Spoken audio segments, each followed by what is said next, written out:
Welcome to Behavioral Health Today. I'm your host, Dr. Graham Taylor, and today I'm joined by Minaa B, a licensed social worker, mental health educator, and author of the book, Owning Your Struggles.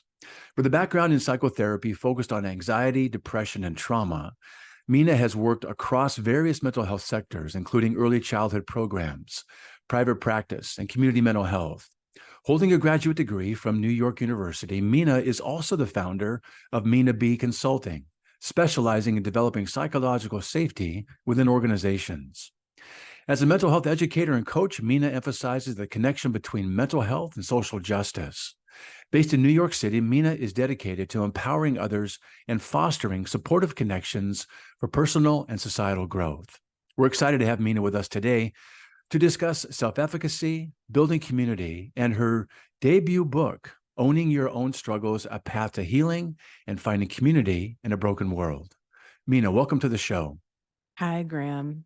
It's so nice to have you here with us. Thanks for joining us. Hey, Minaa, I shared in our introduction that you focus your work around developing self-efficacy and the building of community. And I know you're a first-generation Panamanian and Colombian, and you grew up in a multi-generational household that emphasized the importance of community and togetherness, it sounds like. How has this upbringing and your cultural background, as well as maybe your own personal experiences throughout your life, come into your own personal life, just personally, but also professionally?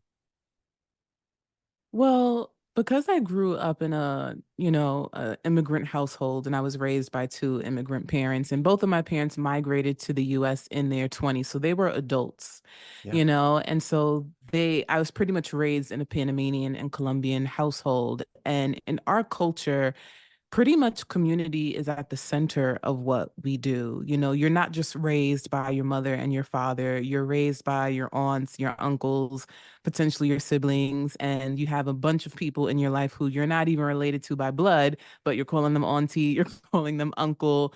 I Right. have a few people in my life who I call mom, and I have a few people in my life who I call dad, right?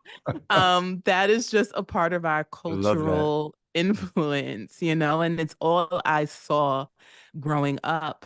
Yeah. I think, especially because my parents migrated here, our home was the hub for other family members who wanted to migrate to America also. So, coming from just this large family, as well as this cultural background that centered the importance of relationships and people, is how I moved through the world. It was always important for me to have friends. It was always important to me to have just people in my life that I could rely on when I needed care, comfort, and support, even if those people were not tied to me by blood. And so I do think that, growing up in my home as a child, I saw things differently compared to maybe my American peers, where we really centered the importance of people outside of our nuclear family. Mhm. In my household, everybody was your family, pretty much, and so it's really something that stuck with me personally, but then it navigated through my life professionally and just how I saw relationships, the importance of relationships. And when it comes to mental health, it played a big role in how I see people being able to heal. I think that we can't heal to exist in a vacuum. We must heal so that we can learn how to integrate into community and develop safe and supportive networks. And so outside of our nuclear family, who do we have? Sometimes your nuclear family isn't even safe, And so having people in your life that you can lean on through intimate circles, through friendships, and just people that plays a vital role in your mental health and well-being. Yeah, I love that. What a wonderful opportunity. I love what you're saying. I live in Hawaii and I've been here for 40 years. Grew up in Los Angeles and good upbringing, good family there. But when I came to Hawaii, it was very unique. It's very much what you're describing. Everybody here is auntie, everybody here is uncle, everybody is, and everybody's kind of hugging and kissing on each other. It's that kind of that community where you're growing up, and sometimes even people will hanai their child out. They'll give their child maybe to another family member to raise, or kind of the community sense. And you're saying in your upbringing, community was central. And Yeah. what a wonderful phrase. It was central to everything. In fact, it sounded like you knew nothing else. And that's how you Right. say, I moved through the world. And and how you bring that into your professional life. I think a lot of times our mental health is not only benefited by the community, but it's also a root of where mental disorders develop when we have disconnection, where we are in isolation and we're apart from a system that can really help us through life and through difficult times. I'm sure you see that. Oh, absolutely. Absolutely. And I'll even add to the fact that sometimes community is where ruptures happen. And that is how isolation, That's happens right. because people are running from people as a result of maybe having childhood trauma. So Yeah. if your family system isn't safe, you struggle with finding trust and safety in strangers and That's right. developing safe relationships. And then in our society, hate exists. And so when you move through the world and you're experiencing different forms of hate for your identity, for being who you are, things that you have no control over, it makes you want to isolate. And it makes Yeah. sense, right? And so I often find that because ruptures often happen in relationships, people tend to feel like the only way to heal is through self healing and through isolation. Mm. But the reality is that healing actually happens in relationship. And so the same way ruptures can take place in relationships, healing also takes place in relationships because we need people. I know a lot of people may be familiar with attachment theory, but for those who are not, from the time a child is born, right? A child needs care, love, affection, and attention from their parent, right? That bonding helps them develop self esteem. It helps them develop confidence. It helps them feel safe as they move through the world. And attachment doesn't stop when that infant now becomes a toddler or when that toddler turns into a young child or an adult. We're always forming attachments with people.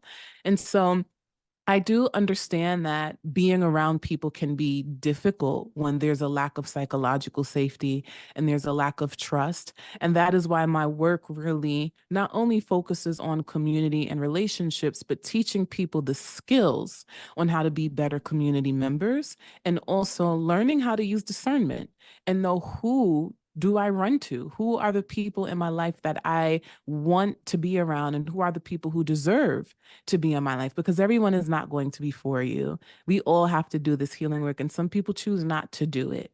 So when I talk about community, it's also about one, holding yourself accountable as a community member, but also asking yourself who deserves to be in my space. You bet. I love that.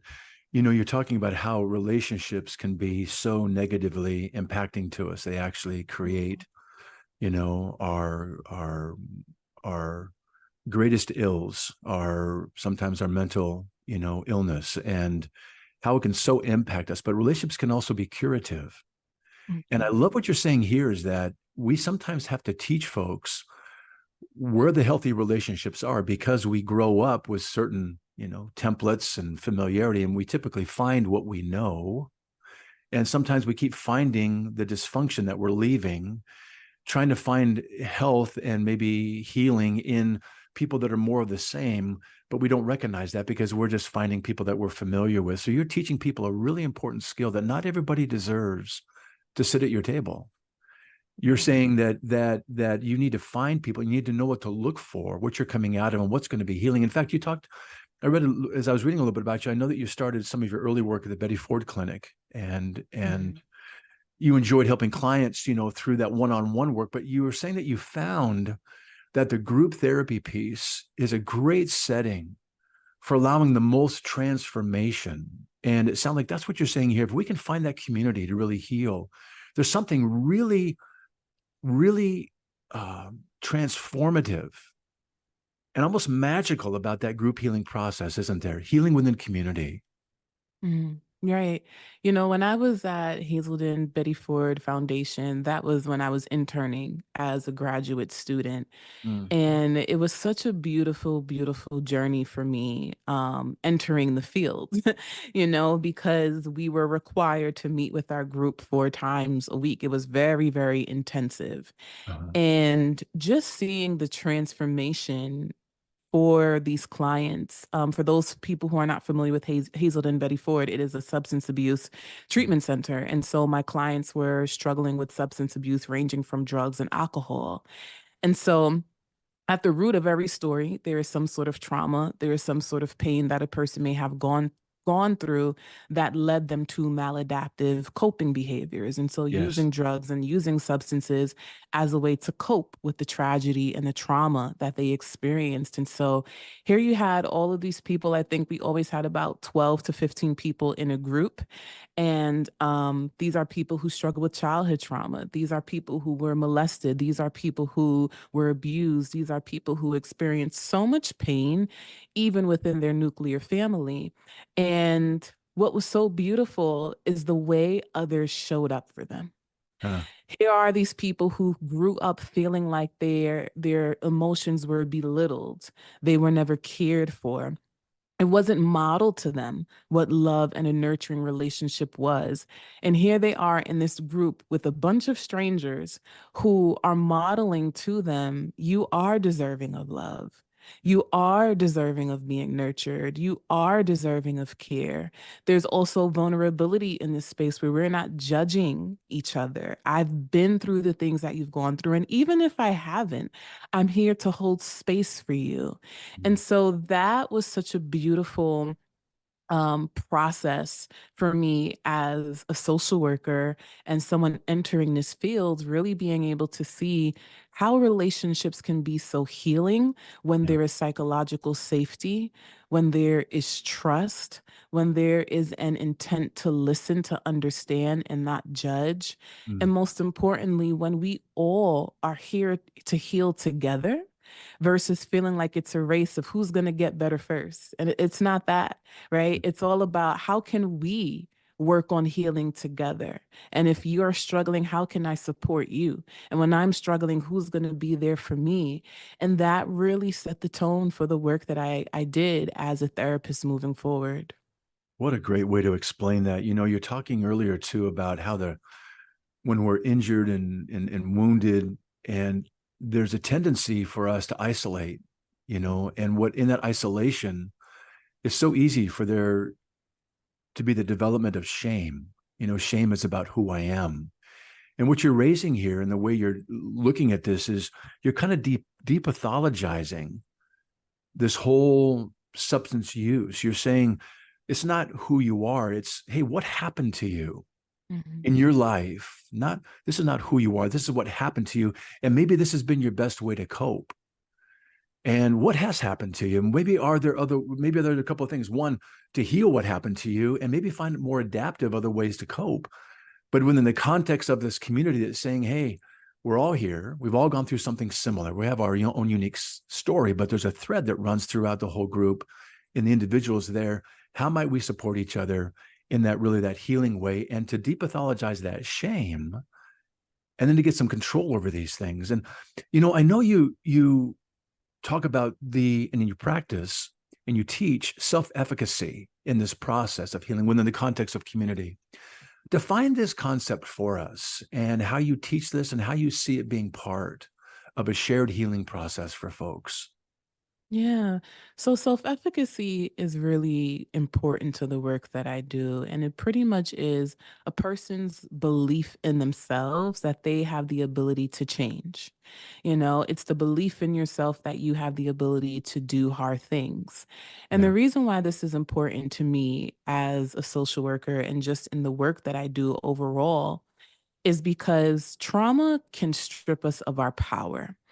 And I Yes. find that from working with my clients and just seeing, just the way people show up in the world and the tragedies that exist online and the things that we're exposed to, when we are exposed to trauma continuously, we can develop something called learned helplessness, where we feel like we have no control. We feel like we are helpless individuals and that there's no way to experience joy or satisfaction because there are so many things that are outside of our locus of control. And so what we do is we just say, well, because the world always has trauma and the world has always had painful experiences, and maybe in my own personal life, I've always dealt with adversity. There's no possible way I'm going to get better, Mina.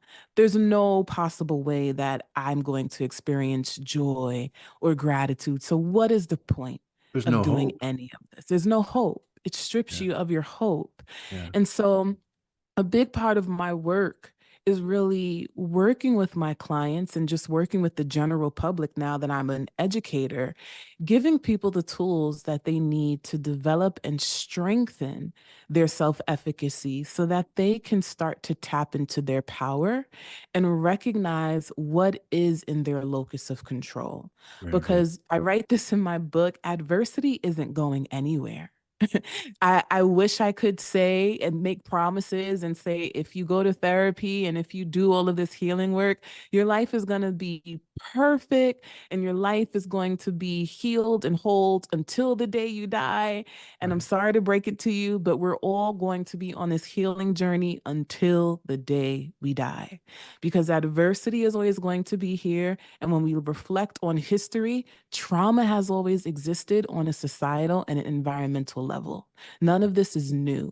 It's painful to deal with and manage, but I think a big part of self-efficacy is leaning into radical acceptance for what the truth is and Mhm. asking ourselves, what do I have control over that Mhm. can help lead me toward a life that I feel I deserve to live? Yeah. What do you think you deserve in life? And how can you lean toward those things through action? Yeah. Because when you feel powerless, it's easy to complain, it's easy to give up, and it's easy to say, you know what? There's nothing that I can do because everything that exists around me is hard. Right. But self efficacy is about, well, what do you believe that you can do? And let's take some baby steps to get there. It's kind of like that person who goes to the gym for the very first time and tries to pick up 50 pounds. It's Right. not going to happen. You're going to break your back, right? It's not going to happen. But your belief in yourself is, you know what? My goal is to be able to lift 50 pounds. And so I need to start small. Maybe I'm going to start with the 5 pounds. Then I'm going to increase as time goes on because I need to build that muscle. And that is what self efficacy looks like when you're trying to build it. It's about taking those baby steps and saying, what are the areas in my life where I have allowed myself to be stripped of my power? And how can I start reclaiming that by Yeah. doing really small things to really build that self efficacy muscle? Because I know that I deserve a life of joy and gratitude. And I can also recognize that in the midst of me achieving those things, there's still going to be adversity that happens around me. And so it's about the duality of our emotions and the power of and. I deserve joy. And I also recognize that adversity exists Yeah. versus adversity exists, therefore I can't have joy. Yeah. What a wonderful and what an important reframe that you're having people kind of maybe see for the very first time. And a lot of times our templates define everything in our lives, and we see ourselves with a learned helplessness or maybe an external locus of control where I'm only as good as those things around me are going. And if they're not going well, then I'm not doing well. And that's a learned thing. And it's not like, well, hey, just snap yourself out of it. That's sometimes all people have learned. That becomes a very integrated way of being. And what you're talking about is some really cool stuff around what if maybe for the very first time, with your help and what you're saying here in your book, we're going to get into in just a moment, maybe for the first time, people are understanding maybe I am deserving. And maybe I can shift through this self efficacy building how I've been going about and going through the world, and maybe come to learn about myself for the very first time in my life. Because I always thought this about myself. I thought this was who I am and my meaning. But maybe that's not my true self. And that's what you're trying to hold up to folks to say, what if we were to discover who you really are and what your potentials really may be? And what if we were to not just recognize those, but to buff that potential out to its Right. fullest capacity? And what if we do it together kind of in community? Mhm. Absolutely. It's really all about reconstructing your beliefs and values. That's right. Your beliefs and values within the external world, but most importantly about yourself. Because as you mentioned, that template, a lot of us don't really realize the impact our childhood can have on us, Yeah. even as adults. And some of us are still operating with a template from our wounded past. And so if I grew up in a dysfunctional home, if when I was a child I experienced really dysfunctional or chaotic things, that can dictate how I move through the world now. And it's really about being able to do the work of deconstructing that. And that self efficacy part comes in where it says, I'm not five anymore. I'm an adult. Mhm. I have to teach this a lot, for example, when I'm giving people skills on how to develop boundaries. Because when I hear their boundary templates, the first thing they do is they go back to the way their needs were not met as children You and bet. how this person is going to respond because that is what they saw growing up. And I have to remind people, but remember, you're not a powerless 5 year old anymore.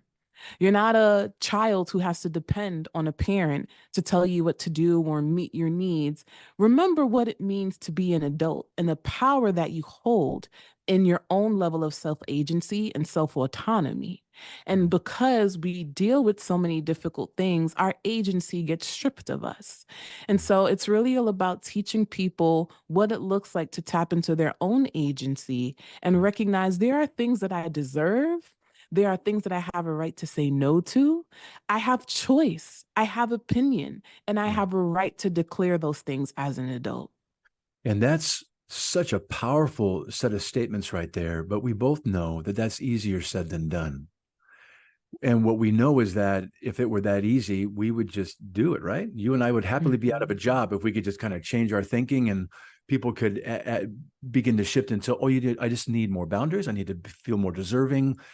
So part of what you're saying is such an important piece. And I think this is important for our listeners as well, is that if we've constructed this template unknowingly, it's been constructed for us. As children, we're not constructing anything. We're just part of our environment. So this is what we know to be true and what we know to be life working as. And we leave our families and then we find it in community other ways. So we tend to do more of what we do. It's a repetition compulsion. I'm compelled to repeat those patterns of behavior, hoping to put a different ending on the same old beginning.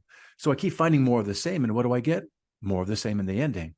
What you're raising is such an important piece. If we've constructed something or had it constructed for us, we get to be in charge of reconstructing it, maybe deconstructing it first, appreciating what did I grow up in? What do boundaries, this idea of boundaries makes sense to me. But if I were to do a boundary in my family, I would have had the snot beat out of me, or people would have given me the cold treatment or walked away, or maybe my parents would have started fighting, or maybe someone would have said, why do you think you're deserving of that? So I am so opposed to taking the risk of doing boundaries or even communicating my needs. You know what it would have been like if I were to communicate my needs to my family? They would have ignored me. They would have laughed at me. Would they have done all of these things? Or maybe my family didn't have the ability to respond in ways that I wished they could have. So you're talking about having to appreciate how that got constructed, that template. And then you're talking about, can I introduce something new to you? A whole different way of thinking. You're not just five, but you've only learned how to think as a 5 year old. What if there are healthier, more adaptive adult ways to think? And that's a whole process of therapy right there, isn't it? Right, right. Yeah. Absolutely. That is a big part of the process of the deconstructing and the reconstructing. Right. And even when you talk about things being easier said than done, because that is such a common, common statement, right? That comes up in this healing journey. And one Right. of the things I have to remind people is that, a statement that I encourage people to reflect on is, am I willing to experience discomfort to get the things that I want out of life? Mhm. I think the goal of wanting everything to be easy is why a lot of people struggle and they stay in their suffering because Mhm. we're not telling ourselves that we have the power to do hard things. But the truth also is sometimes we are not willing to do hard things. But here's why, And but here's what I don't mean to interrupt, but here's what I think is so cool about your message. By myself in isolation, I'm not going to take that risk. I'm not going to, because if even though I'm 45 and my the injuries I had occurred at 40 years ago. Well, I'm an adult. Come on, I'm a big, strong man and I can do these things. No, because if I experience that disappointment by trying to take a boundary or voice or communicate my needs, and I don't get what I'm hoping for, I feel like I was when I was 5 years old, Mm-hmm. because our traumas stay locked at that developmental age. And I'm so afraid of re-experiencing that. Come on, Graham, you're 45. I know. But it feels like I'm 5 years old and I don't want to re-experience that. Everything in my life I've done has been in the service of avoiding that. But here's what you're saying is so cool. If I stay in isolation, I'm not going to probably chance that. Mm-hmm. But if I'm in community where you're there with me and you're going to kind of hold me and kind of use the idea of weights a moment ago, you're kind of my spotter, like you're my emotional spotter, where you're helping me lift the next heavy weight and you're helping me kind of get that fully extended into that full weight. You're there for me. You're kind of my safety net, and you're helping me kind of through a difficult time where I can build that emotional muscle to do right things in my life now that I can. And if I feel like I'm 5 years old when I fail or the person doesn't respond in the way that I hope they would, you're there to kind of hold me up and to kind of Mm-hmm. soothe me through that and help me right size that. So here's where that community comes in, isn't it? Yeah, I love that you share that example too, because it brought me back to my experience at Hazelden, where that is exactly what our community members experienced, where Yes. that is what helped them to stay sober. I know I'm going to come into this space with people who are going to lift me up Yeah. and support me in the midst of me struggling. But Yeah. there's another aspect to it.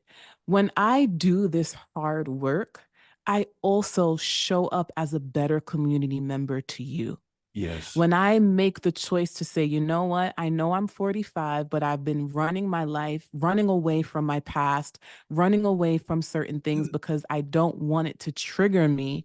That Right. means you, the person who is present now, doesn't get a particular version of me Yeah. because I've been living my life in avoidance for so long. And Yeah. so, one of the things that I saw that was just so beautiful is that even in the midst of discomfort and pain, we got to see vulnerability, Yeah. where vulnerability was masked through drugs and alcohol for so long. Yes. And Yeah. here you are crying for the first time because you gave yourself permission to Yeah. do what felt so difficult and Yeah. hard, but you did it. And it's so freeing. And not only is it freeing for you, the individual, it helps cultivate intimacy for the people around you because it's like, That's right. wow, I That's right. get to see a different version of you. And I know it's painful for you to Yes. feel this, but Yeah. this is actually bringing us so much closer because I never saw this side of you. And Yeah. now I know how to care for you and nurture you and Yeah. just show up for you, maybe as a partner, as a friend, or just someone that we're in community with, because Yeah. I get to see a side of you that I know it's hard for you to experience, but it's actually bringing us closer together. Yeah. And that is a critical component of why I believe in community care so strongly, because our healing work isn't just to benefit us, it actually brings us closer to the people that we want to do life with.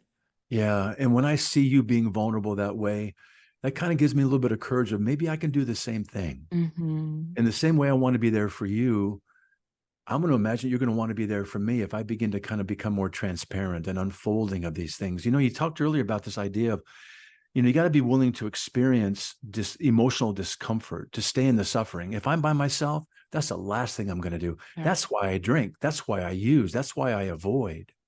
That's why I do all of these things. And what happens also when we start to use, the age at which we start to use, our emotional development is arrested. Mm-hmm. So I might be 45, but I started using when I was 12. So I have the emotional development of a 12-year-old. Frustration tolerance, postponement gratification, emotional muscle, those are of a 12-year-old. I'm a 45-year-old guy in a 12-year-old, emotionally developed EQ state. I'm not equipped to develop to manage some of these things. But if I'm in a group, the good news is that our emotional intelligence that can be developed, the ability to recognize my feelings, to recognize my needs, to manage them, to tolerate them, to modulate them, to regulate them. I can learn that in a group in ways that I can't learn that by myself. So I love the idea of this community more and more as you're talking. Yeah. And I want to add to that too, Graham. What was fascinating about this group that I loved is, it can be really hard when you are an adult and you start to regress to childlike manners Yeah. where you do have a stunted emotional Yes. EQ, right? And so therefore you kind of show up where maybe you're throwing tantrums. You kind of Right. show up as someone who is really difficult to be in relationship with because Yeah. again, you're an adult, but you're Right. kind of acting like a child. Right. Right. And And my in tantrum and, and, group, and and you're my tantrum is just showing that I don't know what to do in this moment because this is above my emotional pay grade. I'm having yes. a difficult time here. And my tantrum is to kind of push you away because I'm feeling too much anxiety, but I'm difficult to be in relationship with in that moment, aren't I? Very. It can Yeah. be, it's the truth. I know a lot of people are listening, like, I know some people are like that, right? But Right. here's the beauty about healing in safe spaces and healing in community.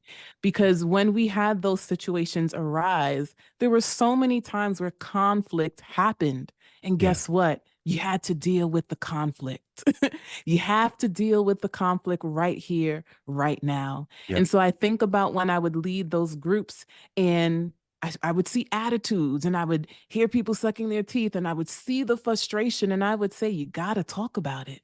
You Mm. can't leave this room without talking about it. Right. And so the way person A is making person B frustrated, we're going to have to address it. And so I think there's beauty in also knowing that our broken selves that can be really hard to deal with and manage when we do the work of engaging in healing and healing in communal spaces. It also allows us to learn how to deal with conflict in a healthy manner. That's Because right. often that is why we run from people as well, because we don't know how to deal with conflict. And I think that that was another beautiful thing about my experience at Hazelden was people got to learn how to deal with the conflict now. You Yeah. got to deal with it now. There's We are no going other to way be in around this it. room for 90 minutes, right? There's Yeah. no one way around it. And if you guess what, if you don't deal with it today, we're going to be in session tomorrow. And I remembered, I wrote it down. I'm going to bring it up. Oh, that's good. I'm going to bring it up because I love you. I'm going That's to bring right. it up because I love you. But guess what? If you can do it here, that Yeah. means you can do it when you leave the room. Yeah. And so You how know, can we also yeah. utilize community as a way to again manage our discomfort and really heal the conflict and the ruptures that Yeah. happens in relationships as well? That's so good. Ideally, we get to grow up in a family system that provides us with all of these opportunities you're talking about to help us with a healthy development, help us with a healthy emotional development as we go through our years. But if we're not, fortunate to have an ideal family system like that, we get to have a corrective system. Systems are systems.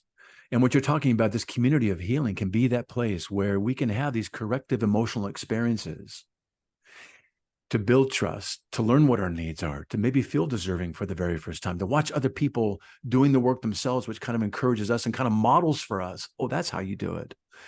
And then to be there for us kind of as a safety net as we try these things on, maybe for the very first time, and how they emotionally spot us and relationally spot us to allow us to have those corrective emotional experiences. It can be so very healing. Very, Yeah, very, very that's healing. And so cool. I hope for everyone to be able to experience it. That's why I'm an advocate for not just going to therapy, but I say if you can join a group therapy service, Yes, that can be so, so transformative. I couldn't agree more. Mina, I am so enjoying our time today, and I want to find out more about your book, Own Your Own Struggle. And I want to hear about the chapters in it, your impetus for writing it. And we're going to schedule another time for you to come back. But I wonder if you would do something just for today's show. Would you leave us with a final message about the power of community and the healing that can take place and ways our listeners might consider building in more community into their lives? Yes. So, to deconstruct community really quickly so that people know where to go and what to look for or how to even start that process, I utilize the circle of support model to help people build community. That circle of support model covers four different domains. The first domain is your circle of intimacy. Generally, your circle of intimacy is your family, but I always say sometimes your family is not safe. So think of the people in your life who you have super intimate relationships with, people who pretty much are like family, even if they are not family. And those people will probably fall into your circle of intimacy. The next domain is your circle of friendship. And I always say, remember that friendship falls on a spectrum. So there are going to be people in your life who are an acquaintance, some are close friends. Others are best friends that you might even consider a soulmate. So think about the people in your life who fit within the spectrum of friendship and who they are. And those are the people that you can be relying on when it comes to getting support, being vulnerable, but also seeking psychologically safe spaces. The next domain is your circle of participation. And this is really important. Our circle of participation is pretty much the environments that we expose ourselves to that allow us to develop healthy relationships. Some people don't have a circle of participation at all. And this is why loneliness is on the rise for a lot of people, especially now that we are working from home. We are becoming more disconnected from meeting people and the opportunities to meet people. So I want people to think about their circle of participation. How can you do the work of making new friends, joining groups, doing things that allow you to build a network of support? And the last thing is your circle of exchange.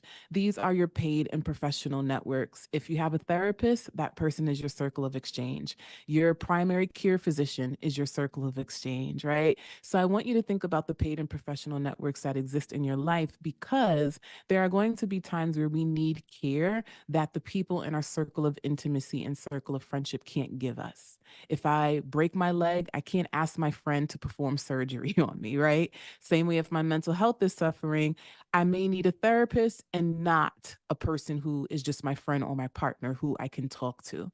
So think about the people who exist in your circle of exchange. And that is how I define community.